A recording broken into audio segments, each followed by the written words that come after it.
pensando aqui, será que Jesus precisava ser realmente um ser humano? Assumir uma forma humana?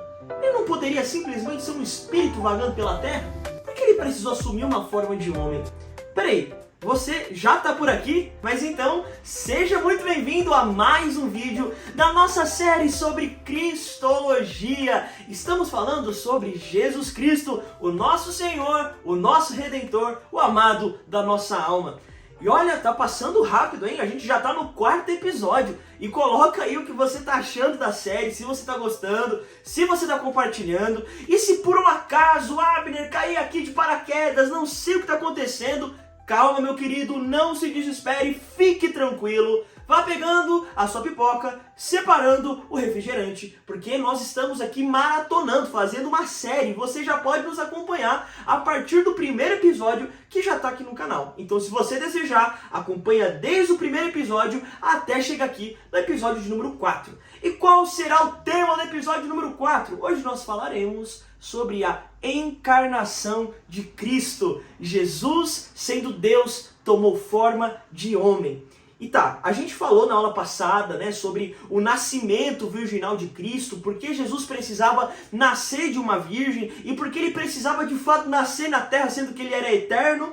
E a gente falou sobre muitos temas aqui, nós falamos sobre vários assuntos interessantes, mas hoje nós vamos falar sobre um assunto mais do que especial. Nós vamos falar sobre o momento da história em que o Filho de Deus, o nosso Senhor Jesus, ele assumiu um corpo humano, ele se encarnou. Esse termo na teologia, a encarnação, se refere ao momento em que o próprio Deus assumiu a forma de homem na história.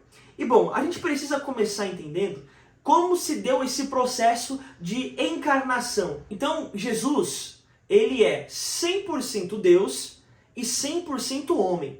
A gente precisa entender que naquele homem, naquele corpo, havia um homem que era 100% humano e 100% divino, tá? A gente já vai entrar no próximo capítulo na humanidade de Jesus. A gente vai entender como se dava essa humanidade de Jesus. Jesus, ele tinha sentimentos humanos, emoções humanas, ele tinha uma mente humana. A gente vai entender tudo isso na próxima aula, só que com uma ressalva. Jesus Cristo, ele não era pecador, ou seja, ele não pecava como todos os seres humanos pecam. A gente vai entender isso melhor no próximo episódio. Mas nós também precisamos entender que naquele ser humano finito existia um Deus infinito. Deus, ele não é simplesmente limitado, ele é ilimitado, porque ser ilimitado o caracteriza como Deus. Então, em Jesus Cristo, nós temos uma natureza humana e temos uma natureza divina. O que nós precisamos ressaltar é que Jesus, ele não é 50% homem e 50% Deus, não. Jesus, ele é 100% homem e 100% Deus. É o que nós chamamos na teologia de união hipostática, essa união das duas naturezas de Jesus.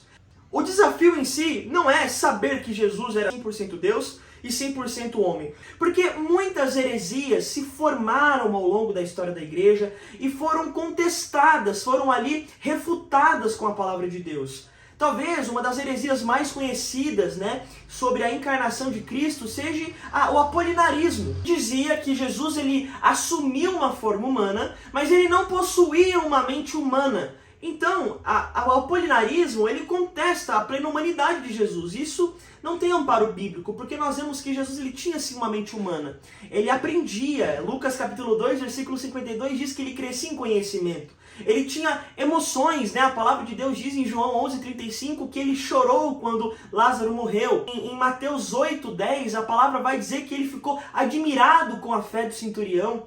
Em João capítulo 12, versículo 27, a Bíblia nos diz que antes de ir à cruz ele estava angustiado. Então, Apolinário erra ao dizer que Jesus não possuía uma mente humana, só um corpo humano. Jesus, ele é plenamente humano.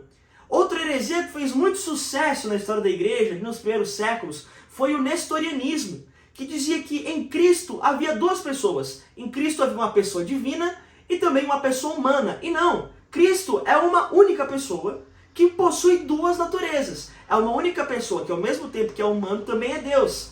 Outra heresia muito famosa no terceiro século da igreja foi o monofisismo, que dizia que as duas naturezas de Cristo, a divina e a humana, se juntaram, se fundiram e misturaram-se, formando uma nova natureza, uma única natureza. E não, Jesus ele tem duas naturezas. Então com isso nós entendemos que a encarnação é um tema complexo, a gente precisa se debruçar com responsabilidade sobre esse tema, porque qualquer deslize vai levar a gente a cair em uma heresia ou se sustentar num erro teológico. O nosso desafio se consiste exatamente nisso, em compreender que ao mesmo tempo que Jesus é Deus, e Deus é onisciente, sabe de todas as coisas, quando ele assume uma forma humana, ele tem uma mente humana e aprende. Ao mesmo tempo que Deus ele não sente fome, no Salmo 50, verso 12, a palavra vai dizer que Jesus ele sentiu fome em Mateus capítulo 4, versículo 2.